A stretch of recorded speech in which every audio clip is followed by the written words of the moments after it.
Hello, नमस्कार प्यारे विद्यार्थियों। कक्षा दूसरी, विषय हिंदी। पुस्तक का नाम तारिणी। अध्याय 9। अध्याय का नाम परोपकार। परोपकार ये एक कहानी है। परोपकार का मीन्स क्या होता है? दूसरों की भलाई करने वाला। देखो ये कहानी। सच्चे साधु परोपकारी होते हैं। सच्चे साधु होते हैं जो क्या करते हैं, दूसरों की भलाई करने वाले होते हैं।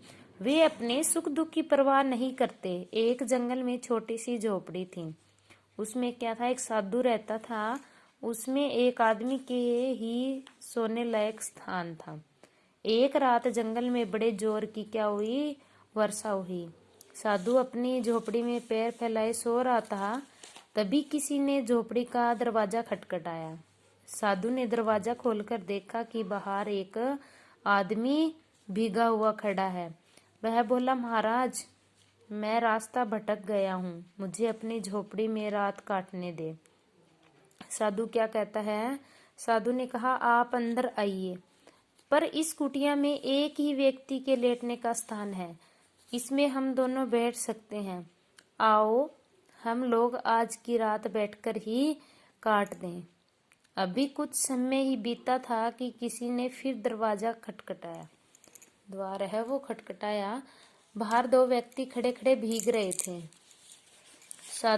साधु ने उनसे कहा, भाई, बाहर क्यों भीग रहे हो? मुझे इस कुटिया में एक आदमी के सोने की और दो आदमियों के बैठने की जगह है। इसमें 4 व्यक्ति खड़े तो हो ही सकते हैं। अपने सुख की चिंता किए बिना वह बोला, आओ हम चारों रात ही खड़े काट आज की रात खड़े होकर ही बिता दें। इसे कहते हैं सच्चा साधु। इसे शिक्षा क्या मिलती है? दुख के समय हमें दूसरों की सहायता करनी चाहिए। प्यारे बच्चों, हमें भी अगर किसी इंसान को कोई दुख हो तो हमें भी उनकी सहायता करनी चाहिए। धन्यवाद। Have a nice day.